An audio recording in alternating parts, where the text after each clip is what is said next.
피해자에게 해가 될 것을 알고 있었음에도 두 가지 수술을 한 번에 집도하는 위험한 방법으로 수술을 진행하였으며 그 과정에서 소독도 되지 않은 비위생적인 도구를 사용하였습니다. 제 수술이 잘못되어서 그러한 부작용이 생겼다고는 생각하지 않습니다. 환자의 부주의로 인한 바이러스로 발병했을 가능성이 있습니다. 수술을 한 5번 정도는 해야 수술 도구를 소독하고 어쩔 때는 원장님께서 수술복을 입지도 않은 채 수술을 집도하시기도 했죠. 이 친구도 한 3년 전쯤에 그런 사고가 있어갖고 피해자 가족들로부터 질타를 받았던 일이 있긴 합니다. 그런 딸 얼굴을 이렇게 만들어 놓고 증상이 있다고 해도 가부라는 말 한마디 안 하는 그것이 의사인지 저는 참말로 궁금하네요. 제 딸 같은 피해자 더 나오지 않게 꼭 현명하게 판단해 주세요. 피고인 의느님의 형법 제268조 업무상 과실에 관한 선고를 하겠습니다.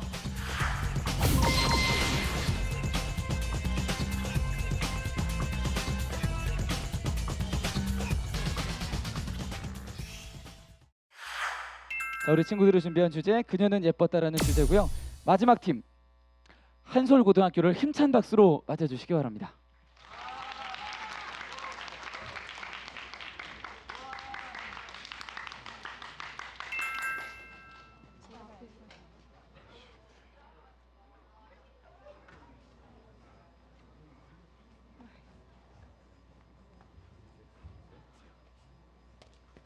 하나, 둘, 셋.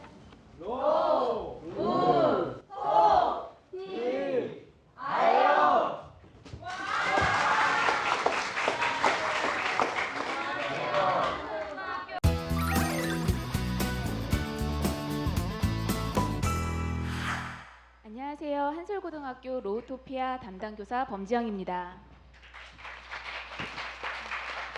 사건 개요를 말씀드리겠습니다. 피해자 예뻐짐은 평소 콤플렉스였던 작은 눈을 고치고자 성형외과를 찾았으나 피고인 은희님은 피해자에게 눈뿐만 아니라 턱관절 수술을 병행한다면 더 예뻐질 수 있을 것이라며 피해자를 설득했고 이후 피해자는 턱관절 축소술과 쌍꺼풀 수술을 함께 받게 되었습니다. 이후 피해자는 붓기가 풀릴 때까지 2주간 집에서 생활하였으나 수술한 얼굴 전체에 감각이 없어지는 것처럼 느껴져 피고인의 병원을 찾았고 피고인은 성형 부작용이 아닌 자연스러운 현상이라며 금방 나아질 것이라고 피해자를 안심시킨 뒤 집으로 돌려보냈습니다. 하지만 안면 마비 증상이 더욱 심각해져 피해자는 대학병원에서 특발성 안면 신경마비라는 진단을 받게 되었고 안면 표정근 마비, 미각 손상, 청각 과민 등에 시달리고 있으며 수술 부작용으로 인한 우울증으로 정신과 상담을 받고 있습니다. 이에 검사가 업무상 과실로 인해 성형 부작용을 초래한 피고인 은은님을 기소한 사건입니다. 본 대본은 최근 신해철법이라 불리는 의료분쟁조정법이 이슈가 되고 있음에 따라 의료소송에 관한 이야기를 고등학생이 겪을 수 있는 성형 부작용과 접목시켜 순수 창작하였습니다. 형법 제268조 업무상 과실, 대법원 2010년 3월 25일 선고 2008도 590 판결 의료인의 업무상 과실 판례를 참고하였습니다. 지금부터 모의 재판을 시작하겠습니다.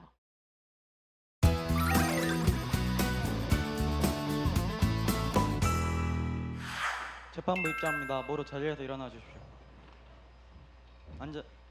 앉아 주십시오. 지금부터 행복지방법원 2016 거합 201호 피고인 의느님의 형법 제268조 업무상 과실에 대한 공판을 시작하겠습니다. 검사 정의인, 변호인 너보, 피고인 의느님은 모두 출석하였습니까? 예, 출석하였습니다. 네, 출석하였습니다. 그럼 지금부터 사건을 심리하도록 하겠습니다. 피고인은 일어나 주십시오. 네, 피고인은 형사소송법 제283조에 의거하여 본인에게 불리한 부분에 대해서는 진술을 거부할 권리가 있으며 자신에게 유리한 진술을 할 수 있습니다. 따라서 피고인이 증거 제출을 거부하거나 법정에서 진술을 거부한다고 하여 이를 피고인의 유죄를 뒷받침하는 것으로 해석하지 않습니다. 그러나 피고인은 진술할 권리를 포기하고 진술할 수 있으며 그 진술은 법정에서 용죄의 증거로 사용될 수 있습니다. 이를 모두 숙지하고 사실대로 진술하시겠습니까? 네, 사실대로 진술하겠습니다. 피고인의 신원을 확인하도록 하겠습니다. 피고인의 성명은 무엇입니까? 주민등록번호도 함께 말씀해 주시기 바랍니다. 이름은 의는님이고 주민등록번호는 7207-240-2810입니다. 피고인의 직업과 등록기준지, 주거지를 말해 주십시오. 행복광역시 다정구 사랑동 한뜰 스타파크 707동 3201호에 살고 있습니다. 성형외과 전문의입니다. 피고인은 재판 중에 주소가 변경되면 재판부에 알려주셔야 합니다. 자리에 앉아 주십시오. 검사는 공소장에 의해 공소사실, 죄명, 적용법조를 낭독해 주시기 바랍니다. 다만 공소의 의지만 진술하여도 무방합니다. 2015년 6월 1일 평소 작은 눈이 컴플렉스였던 피해자 예뻐짐은 이를 극복하고 더 나은 모습으로 대학생활하고자 피고인 의은님의 성형외과를 찾았습니다. 당시 피고인은 피해자에게 눈과 더불어 턱관절 수술까지 한다면 더 예뻐질 수 있을 것이라며 피해자를 설득했고, 피해자는 2015년 6월 3일 쌍꺼풀 수술과 턱관절 수술을 동시에 받게 됩니다. 피고인은 수술 당시 피해자에게 해가 될 것을 알고 있었음에도 두 가지 수술을 한 번에 집도하는 위험한 방법으로 수술을 진행하였으며, 그 과정에서 소독도 되지 않은 비위생적인 도구를 사용하였습니다. 또한 성형 부작용에 대한 언급도 전혀 없었습니다. 이로 인해 피해자는 성형수술 부작용으로 특발성 안면마비를 진단받았고 크나큰 후유증에 시달리고 있습니다. 위와 같은 사항을 미루어 볼 때 피고인 의원님은 성형외과 전문의로서 환자에게 요구되는 업무상 주의 의무를 다하지 못했다는 점을 토대로 형법 제268조 업무상 과실을 적용하여 기소하는 바입니다. 다음으로 변호인 측 모두 진술해 주시기 바랍니다. 예.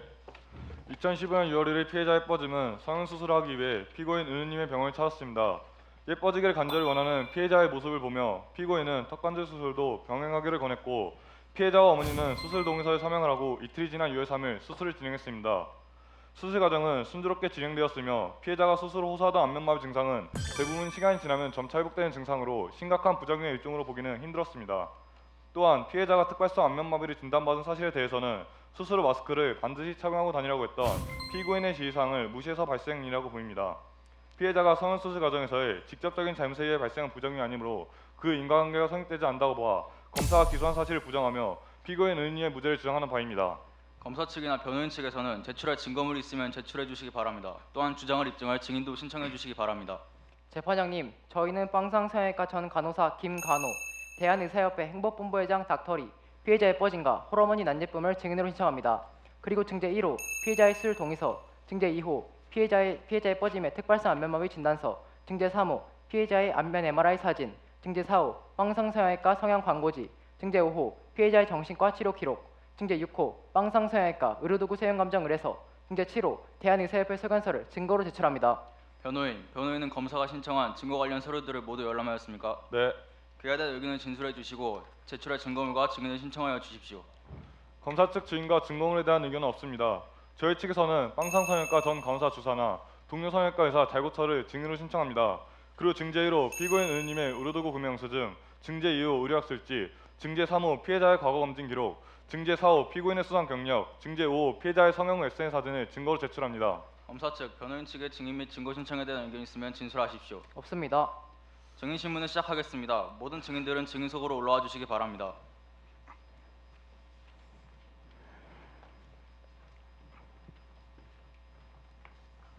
증인 선서하십시오. 양심에 따라 숨김과 보탬이 없이 사실 그대로를 말할 것이며 만일 거짓을 말할 시에는 위증의 벌을 받을 것을 엄숙히 선서합니다. 선서하고 거짓을 말한다면 위증죄로 처벌됨을 명심하시고 사실대로 대답해 주시기 바랍니다. 먼저 증인 김간호는 증인석에 앉아 주십시오. 나머지 증인들은 자리로 돌아가십시오. 검사 측 증인 신문을 시작하십시오. 증인, 2015년 6월 3일 피해자의 성형술이 있던 날 피고인이 집도하던 수술 현장에 같이 있었죠? 네, 그렇습니다. 성형술 당시 상황은 어땠습니까? 평소와 다른 점은 없었습니까? 평소와 다른 점이라고 한다면 턱 관절 수술과 쌍꺼풀 수술을 동시에 진행했다는 점인데요. 제가 알기로는 턱 관절 수술은 상당히 위험한 수술이라서 하나만 진행하기도 벅찬데 두 가지 수술을 한 번에 진행하는 건 이번이 처음이었습니다. 위험한 수술이기 때문에 주로 한 번에 한 가지만 집도한다는 말씀이시죠? 네, 맞습니다. 당시 수술 환경은 어땠습니까? 수술 환경이요. 사실 제가 이 병원을 그만둔 이유도 이것 때문이었어요. 수술을 한 5번 정도는 해야 수술 도구를 소독하고 어쩔 때는 원장님께서 수술복을 입지도 않은 채 수술을 집도하시기도 했죠. 아마 상상도 못 하실 거예요. 그렇게 깨끗한 환경은 아니었거든요. 항상 그렇게 비위생적인 환경에서 수술이 이루어졌다는 것이군요. 성형수술을 하기 전에 수술 동의서는 어떤 과정으로 받습니까? 성형수술 비용에 대한 선지급이 끝나면 저희 같은 간호사에게 수술 동의서를 받고 거기에 서명을 하시고 그 뒤에 수술을 받게 됩니다. 동의서에 적힌 내용이나 부작용에 대해서 사전 설명해 줍니까? 원칙적으로는 의사들 담당으로 부작용에 대한 설명을 하는 것은 필수적인 건데 병원 입장에서는 시간도 없고 하다 보니 그냥 넘기는 게 대부분인 것 같아요. 그렇군요. 재판장님, 증제 1호 수술 동의서를 봐주십시오. 수술 동의서 내에는 성형 후 부작용의 내용이 언급되어 있지 않으며 그 부작용에 대한 구체적인 설명은 담당 전문의를 통해 들어야 한다고 언급되어 있습니다. 그러나 병원의 편의를 위해 이러한 과정을 건너뛰는 것이 관례라고 합니다. 즉 피해자는 자신이 얻게 될 부작용에 대한 인지도 없이 이러한 수술을 하게 된 것입니다. 또한 증인의 진술과 증제 6호 빵상성형외과 의료도구 사용감정 의뢰서에 따르면 피고인이 운영하는 빵상성형외과는 세균의 기준치보다 5배 이상 검출되어 위생에 전혀 신경 쓰지 않고 수술을 진행하는 것으로 드러났습니다. 이는 피해자의 부작용을 불러일으킬 수 있었던 직접적인 요인으로 볼 수 있다고 생각합니다. 변호인 측 반대 신문하십시오. 증인은 언제부터 언제까지 피고인의 성형외과에서 근무했죠? 그게 피해자 학생의 수술이 있던 날이 처음으로 근무한 지 3번째쯤 되는 날이었던 것 같아요. 그만둔 건 일주일도 안 돼서였죠. 그렇다면 증인의 실제 근무 기간은 일주일 정도밖에 되지 않다는 소리군요. 네, 뭐 그렇죠. 네, 다른 이야기로 한번 넘어가 보죠. 수술 동의서 말입니다. 환자에게 서명을 받기 전에 피고인이 혹시 부작용에 대한 설명을 증인에게 해주라고 하진 않았습니까? 네, 그랬던 것 같아요. 부작용이 뭐가 있을 수 있는지 설명해주라고 잠깐 언급하시긴 했죠. 근데 저 말고도 많은 간호사들이 그랬듯이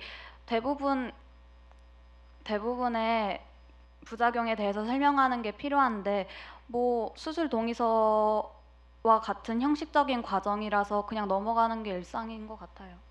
그러니까 피고인은 부작용에 대한 언급을 증인에게 맡겼는데 증인은 그 부작용을 알리지 않은 것이네요. 네, 그렇습니다. 재판장님, 증인의 발언에서도 잘 알 수 있듯이 피고인은 스스로 부작용 설명에 대한 의무를 간호사였던 증인에게 넘겨줬다고 봐도 무방합니다. 이를 시행하지 않은 것은 증인입니다. 또한 증인 김간호는 피고인의 병원에 근무하지 얼마 되지 않았던 신입이었기 때문에 병원 내부의 상황을 단편적으로만 기억했을 가능성이 있습니다. 검사 측 증거, 세균 감정 의뢰서는 수술에서 사용했던 도구들을 수술 직후 검사할 경우 그러한 결과가 날 수 있다는 점을 토대로 볼 때 피고인 병원의 비위생적인 환경을 증명해 주기엔 무리가 있다고 보입니다. 오히려 증제 1호 피고인 의원님의 의료도구 구매 영수 증에서 그 어떤 품목보다 소독 및 일용 도구 구매가 많은 것을 보아 오히려 피고인 병원에서는 깨끗한 환경을 만들기 위해 노력했다는 것을 알 수 있습니다. 이상입니다. 검사 측 제주 신문하시겠습니까? 네. 증인의 언니가 그곳에서 근무해서 병원의 상황을 잘 알 수 있었죠? 네, 근무한 기간은 짧았어도 저희 언니가 그 병원에서 5년가량을 근무했기 때문에 꽤 많은 얘기를 듣고 병원 내부 상황도 알 수 있었습니다. 재판장님, 증인은 병원 내 근무 기간은 짧지만 친족의 장기간 같은 병원 근무로 병원 내의 사항을 그 누구보다도 더 잘 알고 있었을 것입니다. 또한 부작용을 설명했어야 하는 의무는 의학적 전문 지식을 갖고 있는 의사가 하는 것이 당연하며 이와 같은 의무를 간호사인 증인에게 넘겨줬다는 것은 말이 되지 않는다고 생각합니다. 이상입니다. 증인은 이제 돌아가셔도 좋습니다. 변호인 측 증인 주선하는 증인석으로 올라와 주십시오. 증인은 증인석에 앉아 주십시오. 변호인 증인 신문을 시작하십시오. 증인은 현재 피고인이 근무 중인 성형외과에 근무했던 간호사가 맞습니까? 네, 맞습니다. 증인은 병원에서 어느 정도 근무했었죠? 4년 정도 근무했습니다. 그 당시의 의료도구 관리 상황은 어떠했습니까? 네, 아시다시피 사람들의 성형 수술이 증가하는 만큼 저희 병원에 찾는 손님들도 몇 년 사이에 급격하게 증가했습니다. 그래서 의료품 위생 관리도 그만큼 철저하게 했죠. 병원에서도 불리한 일이 생기지 않게 신경 써서 관리하라고 신신당부를 했었습니다. 피고인이 집도한 수술 현장에서 사용된 수술 도구들도 그러한 관리를 거쳐왔겠군요. 네, 그렇죠. 증인, 그렇다면 증인이 근무하던 기간 동안 성형 부작용으로 병원에 찾아온 사람이 얼마나 되는지 알 수 있습니까? 글쎄요, 제가 그 부분까지는 정확하게 알 수 없지만 이렇게 재판까지 오는 경우는 이번이 처음인 것 같습니다. 앞서 증인이 언급한 바에 따르면 병원 내 의료도구에 대한 위생 관리는 철저히 이루어졌습니다. 또한 성형 부작용으로 병원에 기소한 사건은 이번이 처음입니다. 오랜 기간 동안 큰 부작용을 가진 환자 없이 병원을 운영한 것을 보아 의사들의 수술로 인한 오류는 크게 없었던 것을 알 수 있습니다. 개인적인 관리의 미흡함이 원인으로 작용할 가능성이 큽니다. 검사 측 반대 신문하십시오. 증인이 마지막으로 병원에 근무한 때가 언제입니까? 2년 정도 되었습니다. 그 이후 병원의 의료도구에 대한 위생 관리에 대해 잘 아십니까? 아니요, 저는 다른 병원에서 일을 하기 때문에 그 부분까지는 신경 쓸 일이 전혀 없습니다. 재판장님, 증인은 2년 전의 사항을 증명하고 있습니다. 피해자의 수술은 1년 전에 진행이 되었고 그 당시는 위 증언의 당시와 일치하지 않습니다. 또한 병원 내 위생 관리에 대해서도 병원 자체에만 해당할 뿐 의사 개인에 대해 해당되는 것은 아닙니다. 의사 개인적인 관리에 문제가 생길 수도 있다는 것입니다. 증인은 이제 돌아가셔도 좋습니다. 변호인 측 증인 닥터리는 증인석으로 올라와 주십시오. 증인은 증인석에 앉아 주십시오. 변호인 증인 신문을 시작하십시오. 검사. 증인 닥터리는 현재 대한의사협회 의료자문위원으로 활동하고 있는 것이 맞습니까? 네, 맞습니다. 수술 이후에 피해자에게 마스크를 착용하게 하는 것이 어떤 의미입니까? 사실 수술 이후 마스크 착용은 바깥 공기를 막아주는 역할을 하긴 하는데 대부분 환자의 편의나 미용 목적으로 착용하라고 권장하는 편입니다. 위 사건의 피해자의 경우 반드시 착용했어야만 하는 상황이었다고 생각하십니까? 아니요, 제가 볼 땐 아닙니다. 실밥을 풀기 전 상황이라면 박강국이 노출을 막아 상처가 덧나거나 2차 감염을 막아주는 효과가 있긴 한데 실밥을 풀고 난 이후이기 때문에 부작용 방지 효과가 있는 것은 아니므로 마스크 착용은 환자 본인의 편의에 따라 선택할 수 있는 것입니다. 네, 알겠습니다. 그러니까 마스크 착용이 필수적이었던 것은 아니었다는 말이군요. 다른 질문으로 한번 넘어가 보겠습니다. 턱 관절 축소술과 쌍꺼풀 수술을 한 번에 진행하는 경우가 있습니까? 제가 최근에 의료 활동을 하고 있진 않아서 최근 턱관절 축소술의 수술 과정이 어떻게 바뀌었는지는 잘 모르겠습니다. 그렇지만 턱관절을 건드리는 수술은 본래부터 굉장히 어려운 수술로 그 수술과 다른 수술을 같이 병행한다는 것은 굉장히 리스크가 크다고 볼 수 있겠습니다. 리스크가 크다는 말은 환자에게 부작용이 일어날 가능성이 크다는 말인가요? 네, 부작용이 크기도 하고 수술 과정 자체에서도 출혈이 크거나 마취가 풀리는 사고가 발생할 수 있다는 말입니다. 의학계에서는 그 두 가지 수술을 한 번에 하는 경우는 거의 없다고 볼 수 있죠. 재판장님, 증제 7호 대한의사협회 수술 소견서를 참고해 주십시오. 피고인은 위험한 두 가지 수술을 한 번에 진행하였으며 이는 의학계에서 몇 번 시도된 적 없는 비정상적인 수술 방식입니다. 이는 수술 과정에서 큰 문제를 야기할 수 있고 그 부작용으로 직결될 수 있습니다. 비정상적인 수술 방식과 더불어 마스크 착용이 부작용의 발생에 큰 영향을 미치지 않을 수 있다는 증인의 의견을 토대로 피해자의 성형수술 부작용은 피고인의 수술 행위와 직접적인 연관성이 있음을 추론할 수 있습니다. 이상입니다. 변호인 증인 신문하십시오. 증인은 피해자의 증상, 특발성 안면 신경마비에 대해 잘 알고 있습니까? 예, 신경과 전문의였기 때문에 잘 알고 있습니다. 그러한 특발성 안면 신경마비는 어떤 합병증을 동반합니까? 먼저 피해자의 증상이 대부분의 합병증 증상과 거의 일치합니다. 미각이 손상되고 안면 근육을 사용할 수 없게 되고 청각 과민이 되기도 합니다. 그로 인한 우울증은 2차적인 합병증이라고도 볼 수 있겠네요. 네, 알겠습니다. 그러한 증상의 원인은 무엇입니까? 헤르페스나 대상포진과 같은 바이러스가 원인입니다. 드물게 신경 손상으로 인한 안면 근육 마비가 나타날 수도 있고요. 수술 과정 내 신경 손상으로 인한 마비 증상은 거의 없다는 말씀이시죠? 재판장님, 피해자가 성형수술 부작용으로 주장하는 특발성 안면마비는 대부분 바이러스를 통해 발병합니다. 성형수술 중 신경 손상으로 인한 안면마비 증상도 있을 수 있다고는 하나 이는 희박한 확률로 구체적인 물증 없이 피해자의 합병증이 수술 과정에서의 잘못된 집도라고 말하는 것은 잘못된 것입니다. 이상입니다. 검사 측 제조 신문하시겠습니까? 네. 증인, 위와 같은 안면마비는 초기에 그 증상을 발견하고 치료한다면 더 빠르게 완화될 수 있죠? 네, 모든 병이 거의 그렇겠지만 특발성 안면마비는 더욱더 그러합니다. 빨리 발견했으면 상대적으로 피해자의 병 진행 속도가 느려졌을 수 있습니다. 어쩌면 지금쯤 완쾌됐을지도 모르겠네요. 재판장님, 증인의 말에서 알 수 있듯이 피해자의 특발성 안면마비는 증상을 빨리 발견할수록 그 치료 확률이 높은 병입니다. 그러나 피해자가 피고인의 병원에 안면마비 증상으로 찾아왔을 당시 피고인은 자신의 수술에는 문제가 없다며 부작용이 아니라고 피해자를 안심시키며 돌려보냈습니다.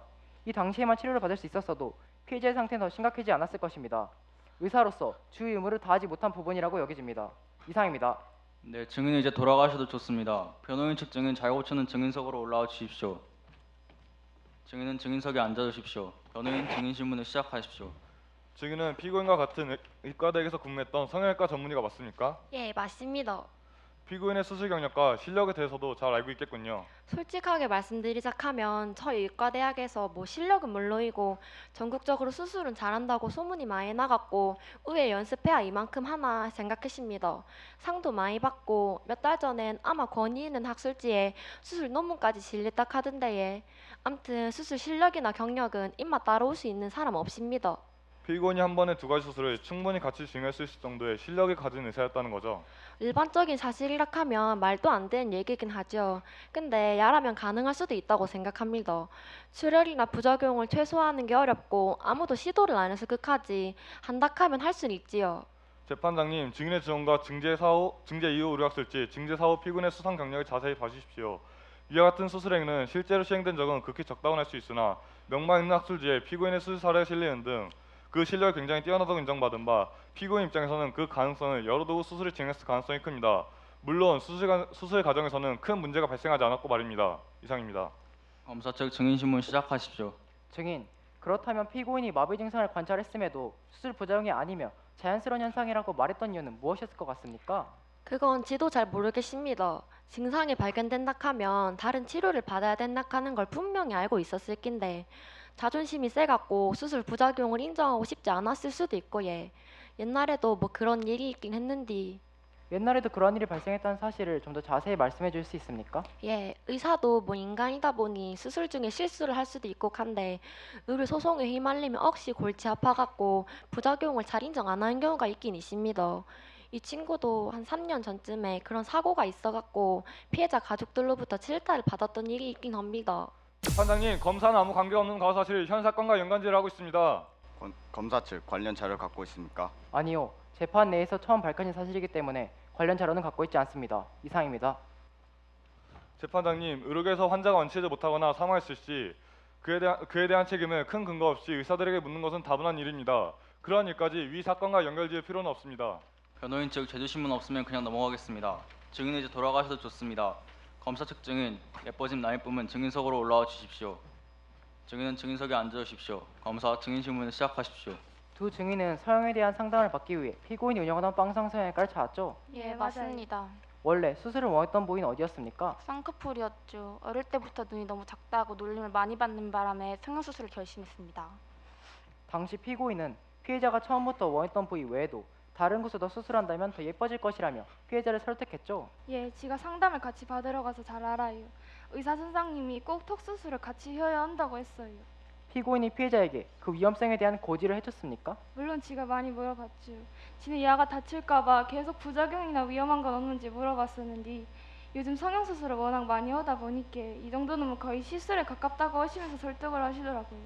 딸애가 하고 싶다고 하는데 반대하는 부모가 어디 있겠어요. 당시에 피해자가 쉽게 결정하지 못하자 성형외과 광고 사진도 보여줬다고 하던데요. 네, 성형 부작용 확률도 0%라고 쓰여져 있었어요. 너무 예쁜 사람들 사진만 보여주길래 전 성형만 하면 위험할 것 하나도 없고 예쁘게 성형이 잘 될 수 있을 줄 알았죠. 초기 안면마비 증상으로 병원을 찾았을 때 피고인은 별일 아니라며 돌아가도 된다고 말했었죠. 네, 시간 지나서 대학병원에 가보니 좀만 더 빨리 왔으면 좋았을 거라고 하더라고요. 전 단순히 의사 선생님의 말만 믿고 금방 나아지겠지 생각했죠. 재판장님, 피고인은 피해자에게 성형 부작용 확률 0%라는 과장 광고로 채워진 성형외과 광고를 보여주고 피해자를 설득했습니다. 증제 4호 빵상 성형외과 성형 광고지를 참고해 주십시오. 또한 피해자의 어머니 혹은 피해자에게 그 어떤 성형 부작용에 대한 언급도 하지 않았습니다. 또한 초기 증상에 대한 대처가 잘못됐음을 볼 때 피고인의 확실한 과실이 인정된다고 보입니다. 이상입니다. 변호인 측 증인신문해 주시기 바랍니다. 증인 성형이 끝나고 얼마 지나지 않아 SNS상에 자신의 얼굴 사진을 올린 적이 있죠. 네, 친구들이 너무 궁금하다고 해서. 재판장님, 증제였고 피해자의 성형 후 SNS 사진을 보면 피해자가 피고인이 말했던 마스크를 미리부터 착용하지 않았다는 것을 알 수 있습니다. 마스크의 미착용이 부작용 발생에 직접적인 영향을 주진 않을 수 있으나 발병 요인의 일부로 작용했을 가능성을 열어둬야 한다고 생각합니다. 또한 성형 관련 광고는 현재 간접적으로도 그런 식으로 진행되고 있습니다. 이상입니다. 검사 측 제주신문 하시겠습니까? 네. 증인, 처음부터 마스크를 끼고 다니지 않았습니까? 네, 아니요. 처음에는 마스크를 썼죠. 그런데 애들이 보여달라고 한 이후에 마스크를 벗고 나니 답답하지도 않고 굳이 안 해도 괜찮을 것 같다고 생각을 했어요. 그렇게 마스크 쓰는 것을 소홀히 하게 됐죠.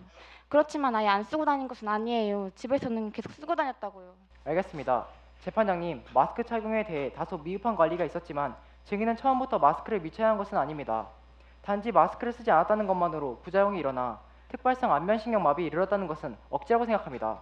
증인은 이제 돌아가셔도 좋습니다. 지금부터 피고인 신문에 들어가겠습니다. 피고인은 증인석으로 이동하여 주십시오. 네. 검사 신문을 시작하십시오. 피고인은 사건 당시 피해자에게 두 가지 술에 대한 주의점을 언급하지 않았죠? 네, 제 수술 실력을 너무나도 믿었던 것 같기도 합니다. 그러나 솔직히 아직도 제 수술이 잘못되어서 그러한 부작용이 생겼다고는 생각하지 않습니다. 환자의 부주의로 인한 바이러스로 발병했을 가능성이 있습니다.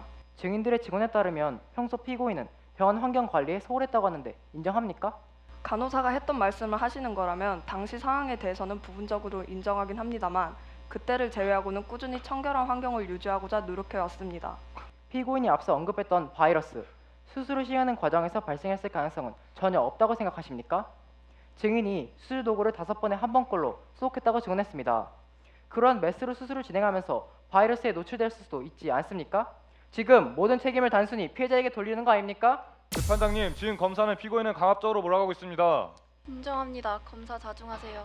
피고인의 수술 방법은 의학계에서 굉장히 비상식적인 방법이라는 평가가 있는데 이에 대해서는 잘못을 인정하십니까?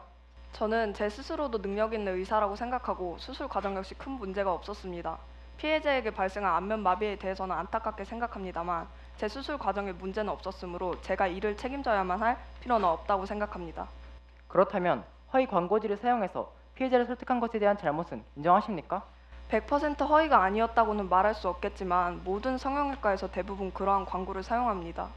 안면마비 당시 피해자에게 바로 치료를 받으라고 권유하지 않았던 이유는 무엇이었습니까? 금방 나아질 수 있는 증상이라고 생각했습니다. 이후 질문에 대해서는 묵비권 행사하겠습니다. 재판장님, 피해자는 수험 생활을 막 끝낸 20살의 대학 새내기입니다. 피고인은 지금 반성은 전혀 없이 모든 잘못을 부정하는 태도를 일관하고 있습니다. 이 모든 것은 피고인의 직접적인 수술 중 과실로 인해 비롯된 사고입니다. 또한 증제 후 피해자의 정신과 치료 기록을 보면 굉장한 정신적 피해가 있었음을 알 수 있습니다. 이상입니다. 변호인 피고인 신문 시작하십시오. 피고인은 평소 명망 수술지에 수술 내용 기술하는 등 많은 인정을 받고 있었죠. 네, 제 과실은 전혀 없었던 이 사건으로 휘말리면서 저 역시 많은 스트레스에 시달리고 있습니다. 평소 병원 환경도 굉장히 깨끗하게 관리했었죠. 네, 당연합니다. 피해자에게 발생한 증상은 바이러스로도 언제든지 생길 수 있는 증상이기도 하고요. 네, 정말 저는 피해자의 병이 제 잘못 때문이라는 사실을 인정할 수가 없습니다. 재판장님, 피고인은 순수한 목적으로 피해자에게 다른 성형 수술을 권유했을 뿐이며 피고인의 병원을 최대한 깔끔하고 청결하게 유지하고자 노력해왔습니다. 피해자의 발병 사실이 직접적으로 피고인의 탓이라는 증거는 어디에도 없습니다. 억울한 피고인의 이야기를 들어주십시오. 또한 초기 안면마비 증상을 그냥 넘겼던 것은 평소 자연스럽게 상황이 호전되는 경우가 많았기 때문입니다. 이상입니다. 피고인은 마지막으로 하고 싶은 말이 있습니까? 단순히 제 잘못이 아니라는 것. 전 항상 환자들을 살리기 위해 노력해왔고 앞으로도 그럴 사람이라는 것을 믿어주셨으면 좋겠습니다. 전 정말 너무 억울합니다. 판사님, 제가 엄마로서 한마디만 해도 되겠습니까? 증인석으로 와서 발언할 기회를 드리겠습니다. 피고인은 돌아가셔도 좋습니다. 재판장님, 지는요 한 개도 바라지 않아요. 돈을 돌려달라는 것도 아니고요. 지가 바라는 건 우리 딸 얼굴 그거 다시 돌려주는 거예요. 꽃을 흐드러지게 피워야 할 나이에 이렇게 병원 치료만 받고 있는 딸을 보는 지만 한번 상상은 해보셨어요? 호람이라고 수술 하나 더 하는 거 엄마 부담될까 봐 안 해도 된다고 하던 그런 착한 딸이에요. 그런 딸 얼굴을 이렇게 만들어 놓고 증상이 있다고 해도 가부라는 말 한마디 안 하는 그것이 의사인지 지는 참말로 궁금하네요. 지 딸 같은 피해자 더 나오지 않게 꼭 현명하게 판단해 주셔요. 증인은 이사하여 돌아가십시오. 검사는 최종 의견 및 구형하십시오. 존경하는 재판장님, 증인들의 증언과 증거들을 토대로 볼 때 그의 의료적 능력은 인정하나 평소 병원 내 환경을 소홀히 관리했으며 의학계에서 전혀 받아들여지지 않는 두 가지 위험한 수술을 한 번에 집도했습니다. 그 이후 피해자에게 부작용으로 특발성 안면마비가 발생하였으나 바로 큰 병원에 가봐야 한다는 처방을 내리진 않았습니다. 이로 인해 피해자의 질병은 더욱 확대되었으며 정신과 치료 역시 동반하고 있습니다. 그러나 피고인은 이 모든 사실을 부정하는 것으로 일관하고만 있습니다. 더 이상 이러한 사건이 일어나지 않도록 사회적 경각심을 이끌어내야 한다고 생각하는 바이며 업무상 주 임무를 소홀히 하였고 부작용이라는 후유증을 남긴 것으로 보아 과실도 있다고 생각되어 형법 제268조 업무상 과실에 의거하여 3년의 금고형을 구형하는 바입니다. 재판장님의 공정한 판결 부탁드립니다. 변호인은 최종 의견을 말해주십시오. 존경하는 재판장님, 피고인은 굉장히 실력이 있는 의사로 항상 새로운 방법의 수술 방법을 추구한 사람이었다고 합니다. 피해자에게 발생한 병은 실제로 바이러스로도 언제든지 발병할 수 있는 병이라고 하며 수술 중 안면신경이 건드려 그러한 병의 발생 확률은 극히 희박합니다. 다른 증인들의 증언을 토대로 볼 때 피고인은 평소 자신의 병원을 관리하는 데 철저했으며 수술 방법은 의사의 주관성이 많이 반영되는 부분으로 수술 방법이 리스크가 크다고 해서 수술 중 과실이 있었다고 보기는 힘듭니다. 또한 피고인은 이 사건으로 인해 정치적 피해와 학계 내에서도 큰 비판을 받고 있으며 금고 이상의 형을 받게 될 시 의사 면허 역시 취소될 가능성이 있습니다. 직접적인 물증이 없는 상태에서 피고인을 의심하는 것은 잘못된 행동입니다. 이는 모두 피해자의 잘못된 판단에서 비롯된 것입니다. 피고인에게 무죄를 선고해 주십시오. 이것으로 최종 의견을 마치겠습니다. 재판부의 판결 선고는 잠시 후에 진행하겠습니다. 재판부가 퇴장합니다. 제347조 제1항에 사기죄를 구성하는 바 눈이 마주치기만 해도 불안했어요. 결론적으로 검찰이 제시한 증거들은 피고인이 사건 당일 살인죄로 피고인에게 징역 15년을 우발적인 범행으로 인정하여 형을 감경하여 절대 죽일 생각이 없었습니다. 성폭력 범죄의 처벌 등에 관한 특례법 제14조 1항은 유리 피고인에게 무기징역을 선고하여 정의를 바로 세워주시기를 부탁드립니다.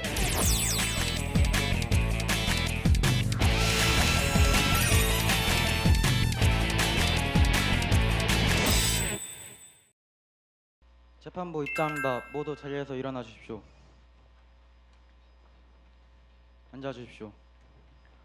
지금부터 행복지방법원 2016 거합 201호 피고인 은우님의 형법 제268조 업무상 과실에 관한 선고를 하겠습니다. 이 사건은 피고인 은우님이 피해자 예뻐짐의 턱관절 수술과 쌍꺼풀 수술을 동시에 진행하면서 비위생적인 도구를 사용하였고 비상식적인 수술 방법을 사용하여 피해자 예뻐짐에게 특발성 안면마비를 일으킨 사건으로 그 판결에 앞서 판단해야 할 사항은 다음과 같습니다. 하나, 턱관절 축소술과 쌍꺼풀 수술을 동시에 진행한 피고인의 의령이가 피해자의 부정을 처리할 만큼 직접적인 영향을 끼쳤는가?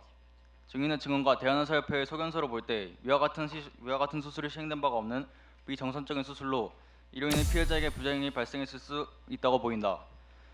둘, 피해자 안면마비 사실을 인지하였음에도 핵심적인 부작용이 아니며 회복 가능성이 크다고 언급한 것은 이후 피해자의 합병증 발병에 직접적인 영향을 끼쳤는가? 특발성 안면마비라는 증상의 특성상 빠른 치료가 회복에 굉장히 큰 도움이 된다고 판단되며 이를 방해한 피고인의 행위는 합병증 발병에 직접적인 영향을 끼쳤다고 볼 수 있다. 성형수술 이후 자연스럽게 치유되는 경우도 있다는 것을 인정하나 작은 부분이라도 의사로서 주의 의무를 다했어야 함이 드러난다. 셋, 피해자가 피고인의 권고사항을 무시하고 마스크를 미착용했던 행동이 안면마비를 초래했을 가능성이 있는가? 증인의 증언을 살펴보면 마스크는 환자의 편의를 위해 착용하게 하는 권고사항으로 필수적으로 착용해야 하는 것은 아니며 이를 착용하지 않아서 다음과 같은 안면마비가 발생했다 보기 힘들 것이다.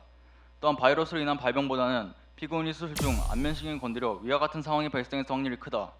바이러스로 인한 발병이라 할지라도 비위생적인 의료도구로 인한 바이러스에 감염될 확률 또한 배제할 수는 없다. 넷, 앞서 모든 판단의 토대로 피고인의 행위가 업무상 과실을 인정하기 위한 요건 및 그 판단 기준에 부합하는가? 의료사고에 있어 과실을 인정하기 위해서는 결과 발생을 일어날 수 있고 또 회피할 수 있었음에도 불구하고 이를 하지 못하였음이 인정돼야 하고 그러한 과실의 유무를 판단함에 있어서는 같은 업무와 직무에 종사하는 일반적 보통의 주의 정도를 표준으로 하여야 하되 사고 당시 일반적인 의학 수준과 의료 환경 및 조건, 의료 행위의 특수성 등이 고려되어야 한다. 위와 같은 특성을 고려할 때 수술 당시 과실을 알 수 있는 직접 증거는 없으나 정황상 증거와 피해자의 발병 사실을 그를 대신할 수 있다고 보인다. 또한 마비 상황을 방치하여 더 큰 후유증을 불러일으켰다는 점으로 미뤄보아 피고인이 주의 의무를 다하지 못했다고 볼 수 있다. 그러나 전과가 없고 평소 능력 있고 병원의 환경을 이해 힘썼다는 점을 고려해 1년의 구금형을 선고하는 바이다. 본 법정의 판결을 불복하는 경우 피고인은 선고일로부터 7일 이내 본원에 항소장을 제출할 수 있으며 이 경우 행복고등법원에서 항소심을 하게 됩니다.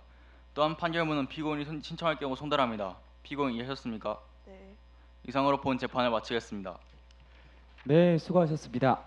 자, 이상으로 마지막 팀 한솔고등학교의 재판 경연을 모두 마치고요. 이어서 질의응답 시간 갖도록 하겠습니다.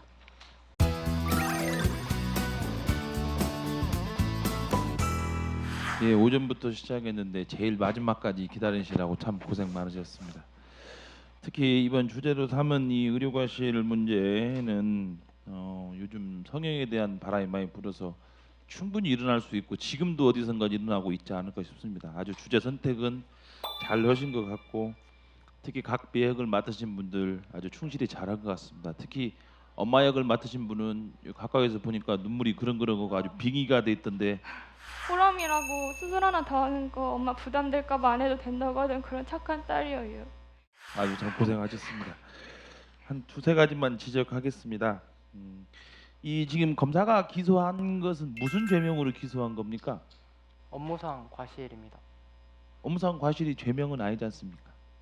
업무상 과실이 있어서 어떤 결과가 발생한 것에 대한 책임을 묻는 거니까 형법 268조에 보면 업무상 과실, 중과실, 치사상이라고 되어 있을 겁니다.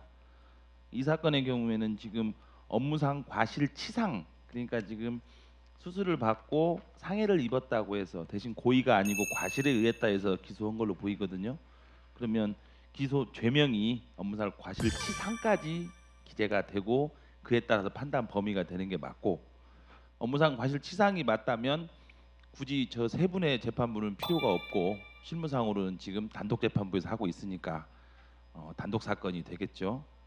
그리고 그 아까 중간에 서로 이의를 제기할 때 재판장님이라고 불렀는데 그 옆에 배석들이 가만히 있기 그래서 그랬는가 갑자기 한 분씩 튀어나와서 말을 하시던데. 재판장님, 지금 검사는 피고인을 강압적으로 몰아가고 있습니다. 인정합니다. 검사 자중하세요. 그건 실무상으로는 허용되지 않습니다. 재판장님의 허가를 얻어서 얘기하는 것이고. 예, 전반적으로 별 무리 없이 대부분 숙지 잘하고 아주 핵심을 짚어 잘했는데 좀 아쉬운 부분이 있다면 좀 임팩트가 없다. 예, 너무 그냥 물 흐르듯이 흘러간 것이 어떤 갈등 유발이라든가 어떻게 보면 모의 재판이기 때문에 좀 그런 분도 많이 신경이 쓰이는데 준비하시느라 고생 많으셨습니다. 감사합니다. 잘 봤습니다. 이 시나리오 자체가 굉장히 짜임새가 있어요. 이게 아주 세세한 부분까지 쟁점을 잡아서 짜임새 있는 시나리오입니다. 단순한 성형 부작용이 아니고 특정한 안면 마비 증상을 특정을 하면서 그것이 어떤 증상이고 어떤 시술로 인한 후유증인지 또 어떤 주의 의무를 위반했는지 시나리오 상으로 굉장히 구체적이고 짜임새 있게 잘 짜여 있습니다. 어느 분이 작성했는지 제가 잘 모르겠는데 시나리오는 굉장히 훌륭합니다. 다만 이게 그 시나리오를 잘 살리는데 약간 아까 변호사님 말씀하셨듯이 조금 임팩트가 부족하지 않았나. 조금 부족하다 막판에 우리 저 어머님께서 많이 살려주셨는데 조금 앞서서 또 그런 식으로 좀 살려주셨으면 더 생동감 있지 않았을까 싶고요. 마지막으로 그 절차상 얘기를 하나 드리면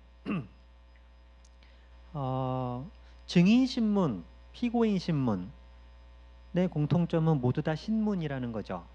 신문이란 거는 증인 신문은 증인으로부터, 피고인 신문은 피고인으로부터 진술을 듣는 절차입니다. 나의 의견을 제시하는 절차가 아니라는 거예요. 근데 보면 증인 신문할 때 검사도 그렇고 변호인도 그렇고 증인 신문 결과에 대한 자기의 의견을 진술을 꽤 길게 하셨어요. 심지어는 피고인 신문할 때도 마찬가지로. 그런데 증인 신문에 대한 결과에 대한 의견은 나중에 우리 증거 조사 결과에 대한 의견을 묻는 절차가 법에 따로 정해져 있습니다. 그 절차가 혼재되면은 이게 진행이 안 되거든요. 마찬가지 마지막에 검사와 변호인의 의견을 제시하는 절차는 최후 변론이라는 절차가 있죠. 근데 그에 앞서 피고인 신문할 때 임의로 막 해버리면은 역시 절차가 진행이 안 되는 문제점이 있습니다. 그런 점도 조금 더 신경을 썼으면 더 좋았지 않았을까 하는 생각이 들고요.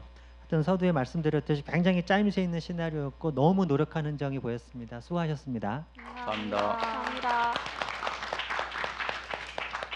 예, 아주 잘 봤고요. 뭐 쌍꺼풀이랑 턱 관절을 같이 하면 안 된다는 것도 저 처음 알았습니다. 뭐 어떻게 조사를 하셨는지 모르지만 뭐 기사를 보셨는지 실제 재판 기록을 보셨는지는 모르지만 아무튼 노력을 많이 하신 것 같고요.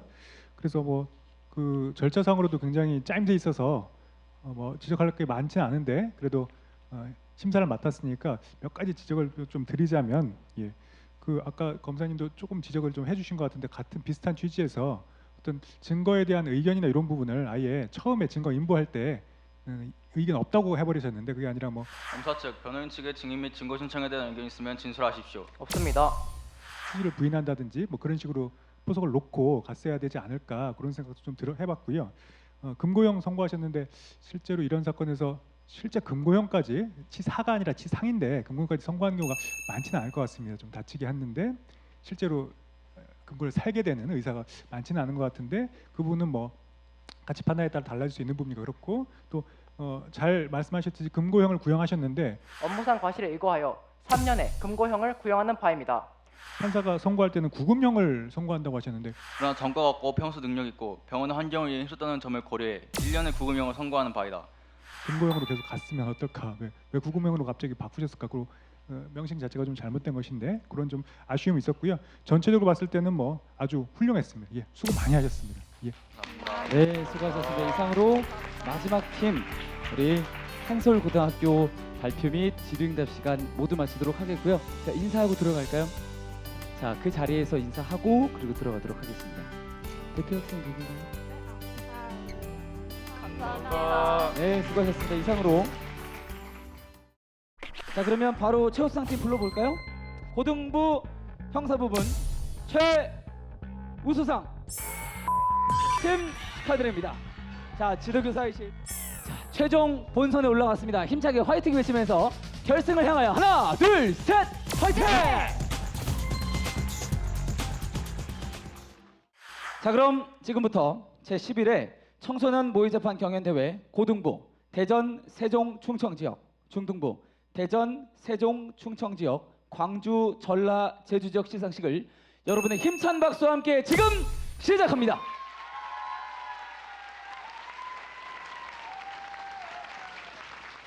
자, 그럼 이어서 오늘 이른 시간부터 지금까지 열심히 달려온 친구들을 위해서요, 대전지방검찰청 안상동 검사장님의 격려사가 있겠습니다. 힘찬 박수로 맞아주시면 고맙겠습니다.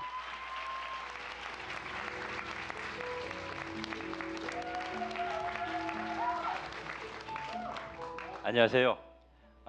안상돈 검사입니다. 여러분들 보니까 지난 여름 동안 얼마나 여러분들이 열정적으로 이 무더위 속에서 땀을 흘렸는지 고스란히 느낄 수 있는 그런 분위기인 것 같습니다. 여러분들 참 준비하시느라고 고생하셨습니다. 그렇게 하고 제가 듣기로는 여러분들이 지난 여름 동안에 땀 흘린 결과 주제가 아주 독창적인 것도 많았고, 그 다음에 또 구성이 아주 치밀한 그런 작품들도 있고, 그 다음에 결론이 정확하고 또 표현력이 아름답다는 그런 얘기를 많이 들었습니다. 여기 심사위원 중에 한 분이 좀 전에 말씀하시는데, 여기 있는 몇몇 분들은 곧바로 법정에 가서 뭐 변호사나 판사가 돼도 잘할 것 같다는 그런 평가를 들은 것 같습니다. 여러분들 그동안 참 고생하셨고, 그 다음에 이 사법제도라는 것은 우리 공동체가 유지되기 위해서는 반드시 규칙이 있어야 되는데, 때로는 규칙을 깨트리는 사람들도 있고, 또 공동체를 구성하는 사람들 사이에 이해관계가 대립하거나 분쟁이 발생하는 경우들이 있는데, 그런 것들을 해결할 수 있는 가장 공정한 제도로서 우리는 재판제도를 개발해서 우리 인류는 지금 시행하고 있습니다. 그 재판제도를 통해 가지고 우리 사회가 질서가 유지될 수 있고, 서로 슬기롭게 타협하면서 우리 사회가 운영되고 또 발전할 수 있는 게 아닌가 싶습니다. 여러분들이 지난 여름 이 모의재판을 준비하면서 그러한 사법제도에 대한 이해를 넓히고, 그 다음에 또 우리 법질서의 소중함을 좀 깨닫고, 또 아울러서 여러분들이 그동안 흘린 땀방울과 친구들과의 어떤 같이 공동 작업이 여러분들의 장래에 아주 긍정적인 역할을 하고 또 좋은 추억거리로 남아있기를 희망합니다. 여러분 그동안 참 고생하셨고 정말 훌륭한 일 하셨습니다. 감사합니다. 네, 우리 검사장님의 격려사 다시 한 번 더 감사를 드립니다. 자, 그러면 자, 제11회 청소년 모의재판 경연대회 고등부 대전, 세종, 충청 지역 예선 최우수상 어디가 있을 것 같아요? 우리 팀에 우리 어디가 있다? 과연 소원대로 됐을지 발표합니다. 대전 천민고등학교 예진애들 팀 축하드립니다. 자, 지도교사 송재환 선생님 역시 네. 지도교사상을 받게 되셨습니다. 네, 다음은 우수상입니다. 우수상은 대전 한백고등학교 JOH팀입니다. 네, 바로 이어서 장려상입니다. 장려상은 충남고등학교 폴리테코 팀입니다. 자, 축하드립니다. 네, 다음 장려상입니다. 천안 청수고등학교 청수고 자치법정 팀입니다. 축하드립니다. 자, 이어서 고등부 형사 부문이죠. 네. 형사 손 들어보세요. 형사. 떨리죠? 옆에 있는 친구 얼굴 한번 봐볼까요? 살짝 한쪽 이렇게 한번 봐볼까요? 그리고 한 번씩 외쳐주세요. 나 지금 떨고 있니? 자, 그러면 고등부 형사부문 최우수상 발표하도록 하겠습니다. 고등부 형사부문 최우수상 아름고등학교 랄랄라조 팀 축하드립니다.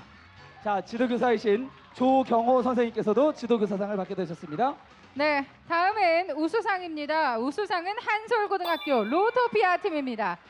이어서 장려상은 북일고등학교 하이웨이 팀, 주성고등학교 주댕이 팀입니다. 네, 다시 한 번 더 수상한 모든 팀한테 축하한다는 말씀을 전해드리면서 시상을 바로 진행을 하도록 하겠습니다. 고등부입니다. 아름고등학교 랄랄라조 팀, 그 다음에 대전 전민고등학교 예지자들 팀 앞쪽으로 이동해 주시기 바랍니다. 네, 고등부 형사부문 최우수상 수상하겠습니다. 상장 고등부 형사부문 최우수상 아름고등학교 랄랄라조 팀 이하내용 같습니다. 축하드립니다.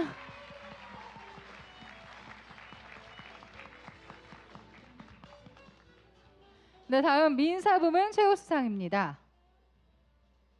상장 고등부 민사부문 최우수상 대전 전민고등학교 예지자들 팀 이하내용 같습니다.